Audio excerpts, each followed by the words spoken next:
Cleveland, Ohio, 2003. An 18-year-old kid from Akron walks into Quicken Loans Arena wearing a Cavaliers jersey for the first time. The weight of an entire city's hopes rests on his shoulders in stories. They called him the Chosen One, the savior who would finally bring a championship to Cleveland. That night, 20,000 people stood and applauded. But LeBron's thoughts were different.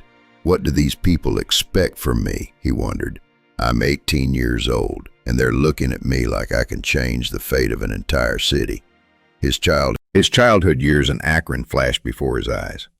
Gloria James, trying to raise her son alone, sometimes couldn't pay the electricity bill. They moved from house to house. But LeBron had found basketball, or basketball had found him. The days at St. Vincent St. Mary High School. When he was just 15, ESPN was broadcasting his games live. The nickname King James was born then. But the crown was heavy, too heavy for a child. For 7 years, LeBron James carried that burden. 7 years of playoff heartbreaks. 7 years of coming close, but never close enough. And then came the summer of 2010, the summer that would change everything. Before we dive deeper, if you're enjoying the journey so far, tap that like button and hit subscribe so you never miss another MVP legend in our series. But what most people don't know is that LeBron's decision wasn't made in July 2010. It was made 3 years earlier, in 2007, after the Cavaliers lost to the San Antonio Spurs in the NBA Finals. That final series was a wake-up call for LeBron. At 22, he was already being compared to Michael Jordan. The media was promoting him as the new MJ, but the reality was very different. LeBron had just carried one of the weakest supporting casts in finals history to the championship round. His teammates included Larry Hughes, Drew Gooden, Zydrunas Ilgauskas, good players but not championship caliber. As he sat in that locker room after Game 4, watching Tim Duncan celebrate his 4th championship, something clicked. Duncan had Tony Parker, Manu Ginobili, Bruce Bowen by his side. There was a system. There was a culture. I can't do this alone, he told his inner circle. I need help, real help. And I gave that summer, LeBron spoke openly to his advisor, Maverick Carter. Mav, I can't win a championship here. Management says they'll help me, but they're not doing anything. The Cavaliers front office promised help. They promised to build around him. Danny Ferry was appointed as general manager. We'll find LeBron some help, he told the media. But year after year, the help never came. In 2008, they signed Ben Wallace, old and worn out. In 2009, Shaquille O'Neal arrived, 37 years old with knees that were already done. Instead, they surrounded him with aging veterans and role players expecting miracles. Every summer, LeBron asked the same questions. Why couldn't we get Kevin Garnett? Why couldn't we get Ray Allen? Why couldn't we get Chris Bosh? The answer was always the same. Salary cap, luxury tax, budget, ... When they were eliminated by the Orlando Magic in the 2009 playoffs, LeBron sat alone in the locker room. Dwight Howard had Rashard Lewis, Hedo Turkoglu, Jameer Nelson around him. Again, there was a team. Again, there was a system. Driving home that night, LeBron had made his decision. Enough, he said to himself. I'm going to write my own destiny. Summer 2010. Pat Riley, the godfather of Miami Heat basketball, had been planning this moment for years. Riley was an experienced executive who had led the Heat to a championship in 2006. He knew how to build a team around Dwayne Wade. Riley's plan was simple but brilliant. Clear cap space, make room for 3 superstars, create the most powerful trio in NBA history. He had been working on this plan since 2008. Miami's advantage wasn't just cap space. Florida had no state income tax, beaches, nightlife, Latin culture. It was paradise for young superstars. Compared to Cleveland's cold winters, it was a tropical dream. But most importantly, Riley had a vision. We're not just going to win championships, he said. We're going to build a dynasty. We're going to create a culture. The meeting took place in a private suite in Greenwich, Connecticut. LeBron, Dwayne Wade, and Chris Bosh Three of the NBA's biggest stars sat around a table and made a pact that would shock the basketball world. Wade led the meeting. Miami was his city. He had brought a championship in 2006. Guys, he said, we can't let this opportunity pass. Think about what we can do together. Chris Bosh had been fighting alone in Toronto for years. They barely made the playoffs. I'm ready, he said. I'm tired of being alone. LeBron listened quietly. Cleveland was on his mind. The city where he was born, the streets where he grew up, the people who loved him. But 7 years of disappointment was also on his mind. We're going to team up, Wade said. We're going to win championships. And we're going to do it together. At that moment, all three knew this decision would change the NBA forever.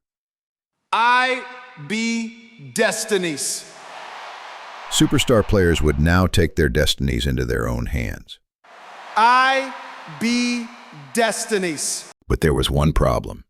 LeBron was Cleveland's golden child. Leaving would make him the most hated man in sports. He knew this, but he didn't care anymore.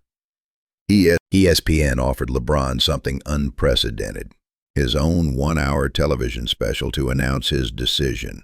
The decision would be broadcast live from the Boys and Girls Club in Greenwich, Connecticut. ESPN's offer was very appealing. Complete control, the opportunity to tell his own story, and most importantly, millions of dollars in donations for the Boys and Girls Club. LeBron's advisors were split. Maverick Carter and Rich Paul said it was brilliant marketing. You're building your own media empire, they said. Pie. Others warned it would be a public relations disaster. LeBron, this is a huge risk, one advisor said. Cleveland will never forgive you. But LeBron had made up his mind. He was going to control his own narrative. My life, my decision, he said. No one can make decisions for me. The preparation process for the show was filled with tension. The ESPN crew didn't know LeBron's decision. Jim Gray, the journalist who would conduct the interview, was preparing his questions while considering all possibilities. Even hours before the show, LeBron was still undecided. On one hand, his loyalty to Cleveland. On the other, the opportunity in Miami. Cleveland was in his heart. Miami was in his mind. July 8th, 2010, 9 p.m. Eastern Time. 13.1 million viewers tuned in to watch LeBron James break Cleveland's heart on live television. When the show started, LeBron's hands were shaking. As he listened to Jim Gray's questions, the last 7 years flashed through his mind. All those playoff eliminations, all those disappointments. LeBron, what's your decision? Gray asked. LeBron took a deep breath. He thought about his childhood in Cleveland. He thought about his mother. He thought about the fans. Then he thought about the opportunity in Miami. He thought about Wade and Bosh. He thought about his championship dream. This is a very difficult decision, he said, but I'm going to take my talents to South Beach and join the Miami Heat.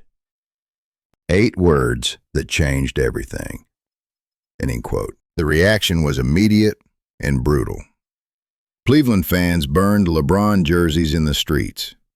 Cavaliers owner Dan Gilbert published a scathing letter calling LeBron's decision a cowardly betrayal. Gilbert's letter was full of anger. This cowardly betrayal only shows the characterlessness and ego of the chosen one. LeBron's image will be forever tarnished in the eyes of Cleveland fans and all American sports fans. Even President Obama criticized the move. If I were LeBron, I would have gone to Chicago, he said. It was a political move, but the message was clear. LeBron had made the wrong choice. LeBron became the most hated athlete in America overnight. On social media, the hashtag LeBronHater hashtag was trending. Videos of children burning LeBron posters in Cleveland went viral. But here's what most people missed. The decision raised over $2.5 million for the Boys and Girls Club. LeBron donated his entire fee from the special to charity. He didn't put a single penny in his own pocket. I knew I was going to be hated, LeBron later revealed, but I also knew it was the right decision for my career and my family. I was 25 years old. It was time to make my own decisions. When he arrived in Miami, LeBron stepped into a different world. 15,000 people welcomed him at American Airlines Arena. At the event called Welcome Party, Wade, Bosh, and LeBron took the stage.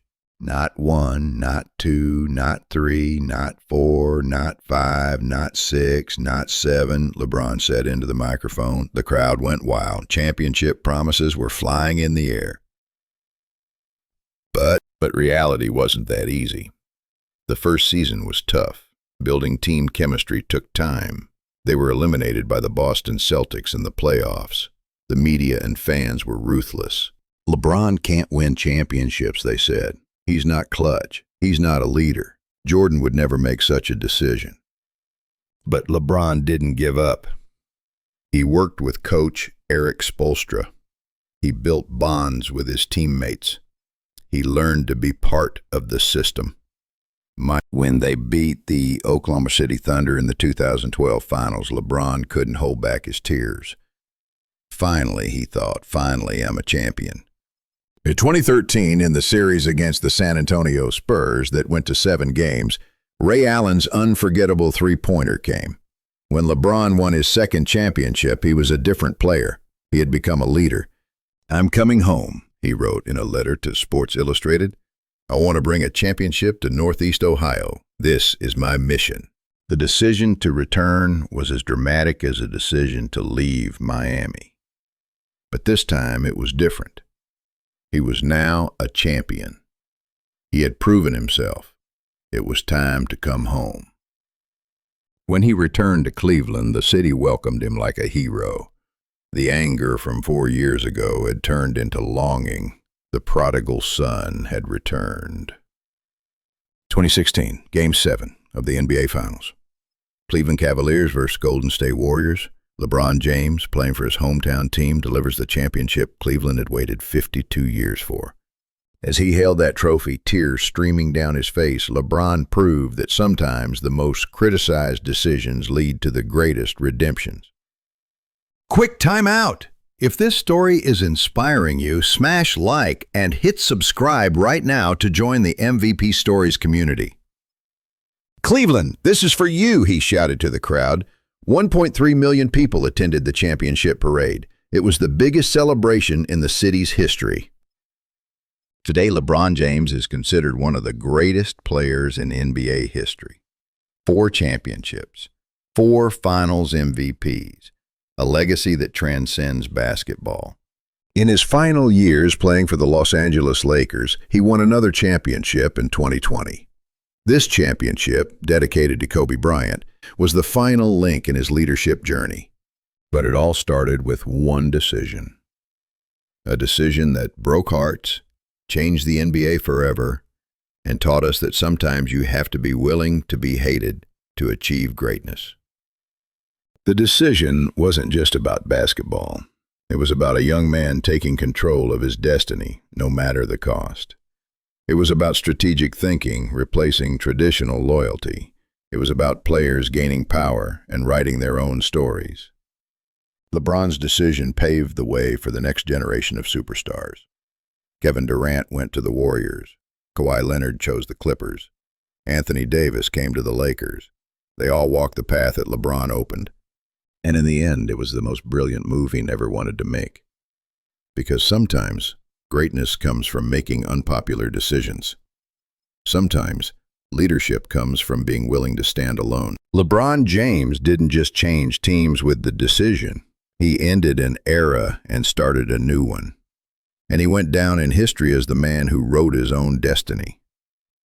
What happened after that historic television special is a saga of resilience, reinvention, and relentless pursuit of greatness that deserves deeper exploration. To truly grasp the magnitude of LeBron's choice, we must look beyond championships and statistics.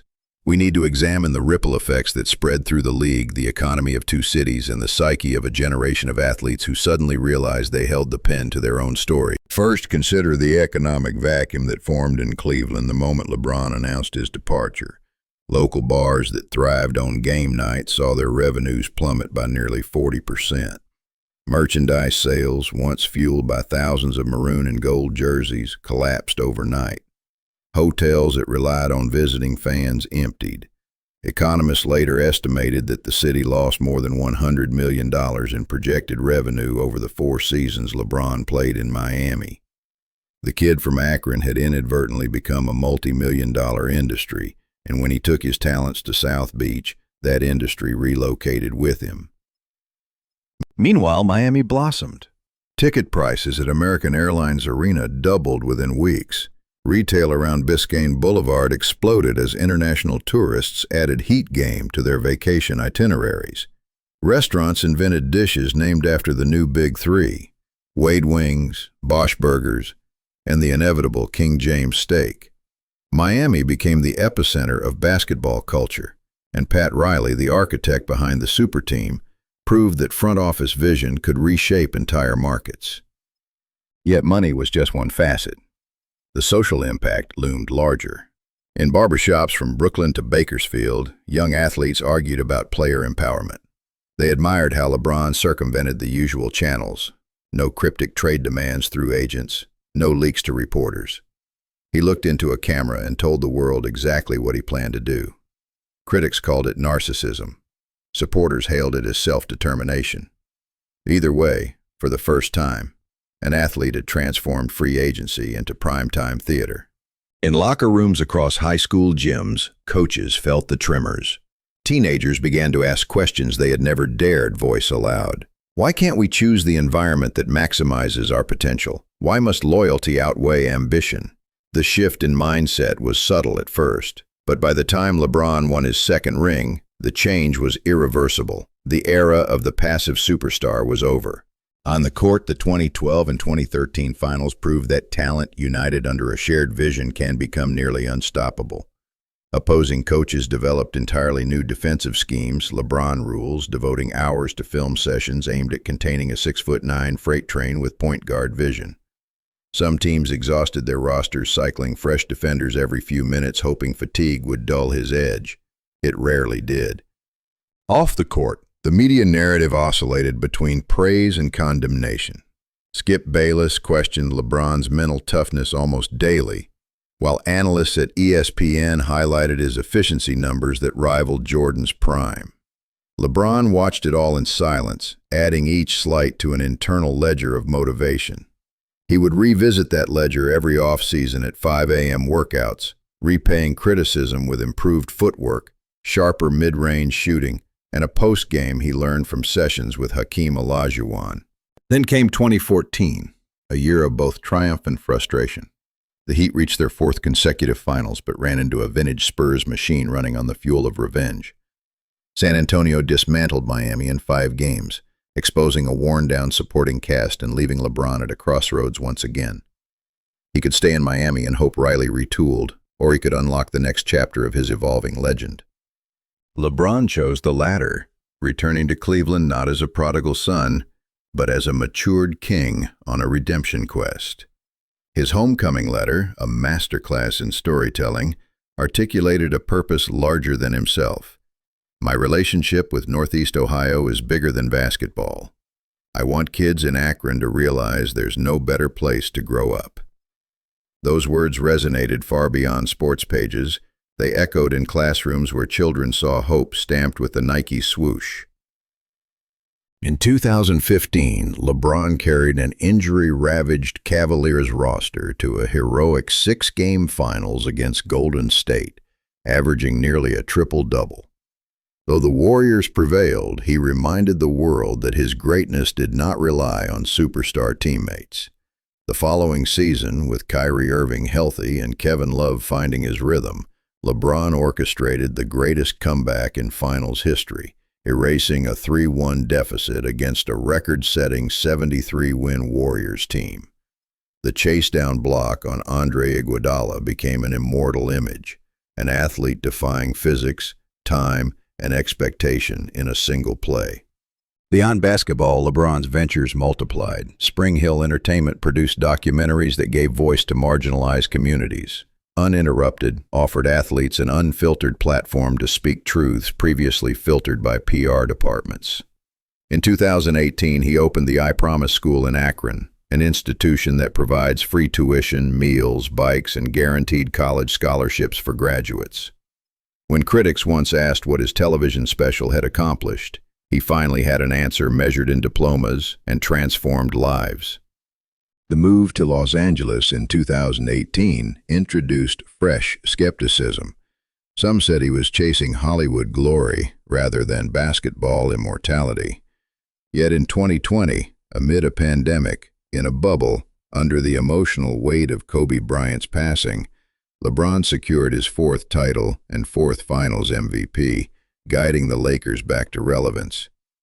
He spoke softly at the trophy ceremony, "I want my respect." Any remaining doubt evaporated into the confetti showering the hardwood. Still, his career was not simply a sequence of titles, it was a blueprint for 21st century athletes navigating social responsibility. When racial justice protests erupted in 2020, LeBron used his platform to launch More Than a Vote, increasing voter turnout in disenfranchised communities. He was no longer just a player or even a brand. He was an institution wielding influence typically reserved for political figures.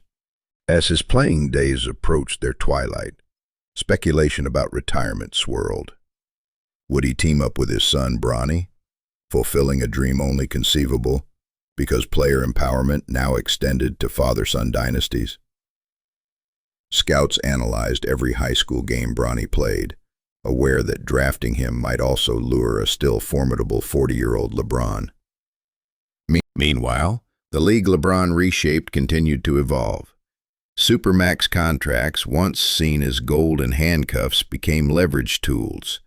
Star duos and trios formed and dissolved within seasons.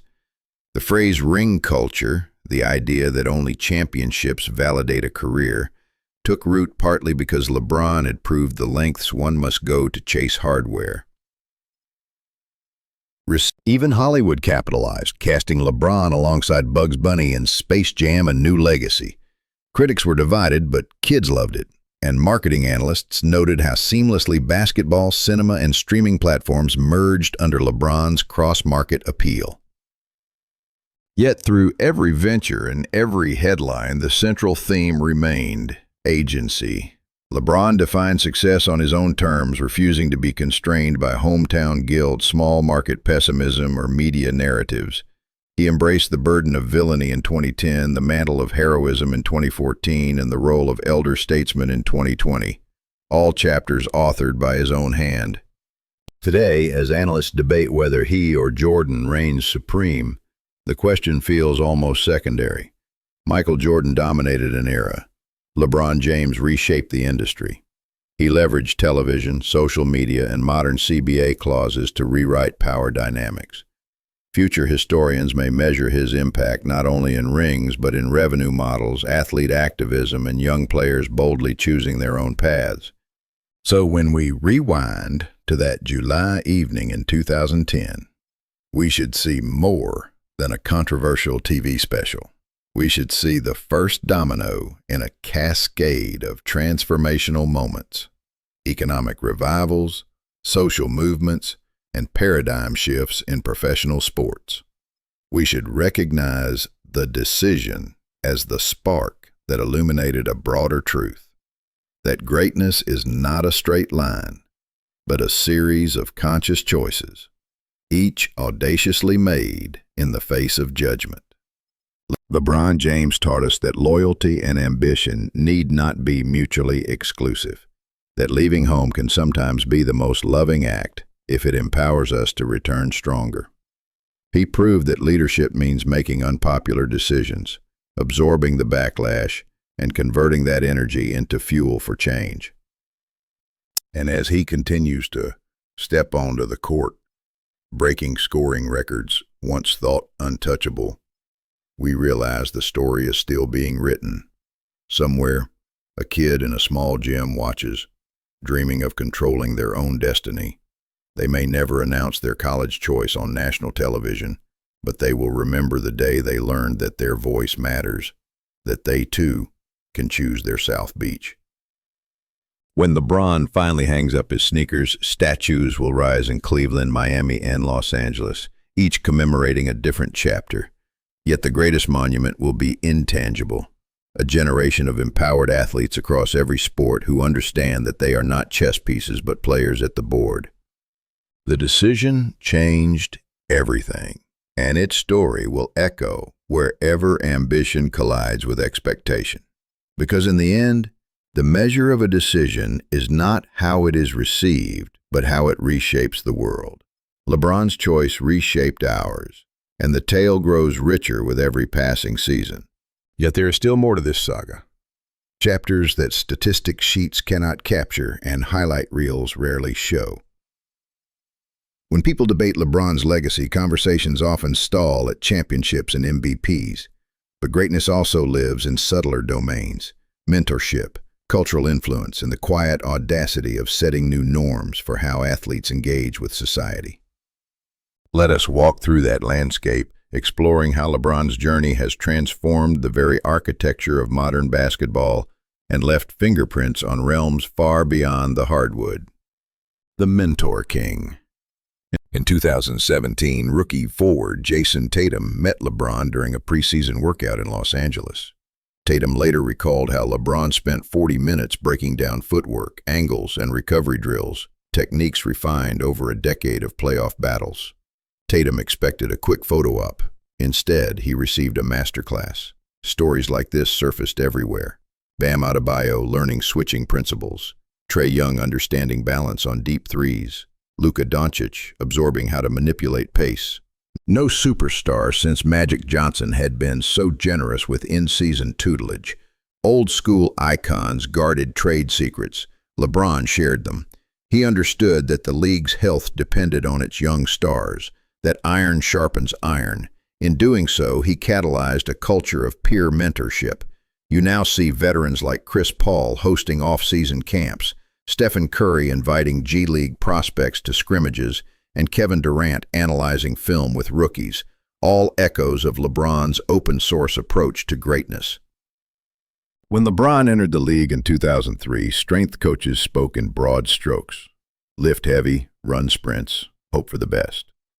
2 decades later, athletes train according to biometric data, sleep trackers, and individualized nutrition plans. Much of that revolution traces back to LeBron's commitment to spending more than $1 million annually on his body. Cryotherapy chambers, hyperbaric oxygen, personalized chefs, biomechanical assessments.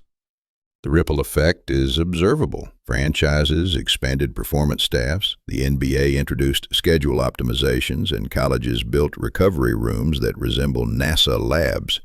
Young players now treat off-day recovery not as luxury but as necessity. In short, LeBron professionalized professionalism. The content mogul. When the HBO series The Shop premiered, some questioned whether audiences would watch athletes and entertainers simply converse in a barbershop. The answer was a resounding yes. The show's raw candor, discussing race, mental health, and politics, broke the fourth wall between fans and athletes. It also revealed LeBron's knack for identifying cultural voids. Where another player might chase endorsement deals, LeBron created IP that he owned outright. Spring Hill Company, valued at nearly $1 billion, now produces documentaries, scripted dramas, and live events. Its ethos mirrors LeBron's playing style, creating opportunities for teammates and controlling the narrative's tempo. The media empire's success encouraged other athletes to launch production labels: Naomi Osaka's Hanakuma, Tom Brady's 199 Productions, Giannis Antetokounmpo's Improbable Media. The blueprint was clear: be the platform, not just the talent. In 2014, LeBron donned an "I Can't Breathe" t-shirt during warm-ups, honoring Eric Garner. 4 years later, Fox News host Laura Ingraham infamously told him to shut up and dribble. LeBron's response was precise: amplify political engagement. He tweeted, "I am more than an athlete," turning an insult into a rallying cry. That slogan soon adorned Nike ads and billboards worldwide, transforming into a movement that empowered athletes from high school gymnasts to UFC fighters. It signaled that social advocacy and sports excellence are not mutually exclusive. They can be synergistic. Surveys later showed increased voter registration among NBA fans during the 2020 election cycle. Activism had become a measurable performance metric. In 2019, the NBA organized NBA Cares events in Manila. Children lined up not just for jerseys, but for LeBron-branded reading kits, translated into Tagalog. In Paris, the Louvre lit up its glass pyramid in purple and gold during the Lakers-Hornets preseason game. Meanwhile, South African clinics used LeBron highlight compilations to attract youth to after-school programs. The league's international revenue surged, and while many factors contributed, marketers routinely cited one constant. LeBron James drew casual viewers who might never watch another game. He wasn't simply an athlete. He was a gateway drug to basketball culture. Balancing parental responsibilities with public scrutiny is precarious. LeBron navigated it by normalizing vulnerability. He posted Bronny's driving test nerves, shared Zuri's lemonade stand triumphs, and discussed missing family during the 2020 bubble. Fans witnessed not just victories but bedtime stories, father-daughter dances, academic awards. For many superstars, such openness would be risky, inviting criticism of parenting choices. But LeBron's example reframed visibility as strength. Athletes now feel freer to share off-court moments, conversations about mental health with their kids, cooking failures on Instagram Live, humanizing figures once perceived as invincible. As the next CBA looms, players seek bigger revenue shares, flexible contract structures, and mental health provisions. LeBron's tenure on the Players Association's executive committee has already yielded results: shortened free agency moratoriums, enhanced benefits for retired players, and increased two-way contract slots. When he eventually retires, insiders expect him to wield influence akin to former commissioners. Some speculate a minority team ownership stake, others an executive role, shaping global expansion. Either path continues his pattern: leverage success to rewrite systems. Perhaps the most overlooked aspect of LeBron's legacy is pedagogical. His career functions as a living curriculum in decision-making. How to evaluate risk-reward ratios, negotiate contracts, invest earnings, uplift communities, and cultivate resilience after public vilification. High school economics classes analyze the decision as a case study in opportunity cost. University management courses dissect Spring Hill's organizational culture. Psychologists publish papers on identity formation among highly scrutinized adolescents, using LeBron's early fame as data points. In academia, King James has become both subject and framework. So where's the story go from here? Stat projections say LeBron could surpass 45,000 points if durability holds. Tech visionaries imagine him launching a VR training app that lets users simulate pick-and-roll reads through his POV. Politicos whisper about future Senate runs. Philanthropists anticipate the national expansion of I Promise schools. Whether any of that transpires almost feels secondary. The central truth endures. LeBron James has already inscribed his philosophy on the DNA of sports culture: ambition married to social purpose, excellence intertwined with empowerment. Each extra season feels like bonus content on an already genre-defining album. And one day, when a 20-year-old phenom steps to the podium at the NBA draft and declares an audacious plan, perhaps to play part-time in Europe, launch a startup, or funnel salary to climate research, we will trace that boldness back to July 8, 2010. Because the decision was never simply about choosing Miami. It was a template for any individual daring to prioritize agency over acceptance. LeBron showed us that reputations can be rebuilt, narratives can be redirected, and true greatness often requires the willingness to endure the world's misunderstanding. So, as you close this story, let its echoes linger. Ask yourself, what decisions await you? What expectations must you shatter to chase an authentic path? And when criticism arrives, as it surely will, remember the lessons of a kid from Akron who looked an entire nation in the eye and said, "I'm taking my talents to South Beach," then spent the next decade proving that the bravest paths lead to the brightest legacies. Thanks for watching. If you love this deep dive, give us a like, subscribe, ring the notification bell, and let us know in the comments which NBA legend you want to see next. Stay tuned for more MVP stories.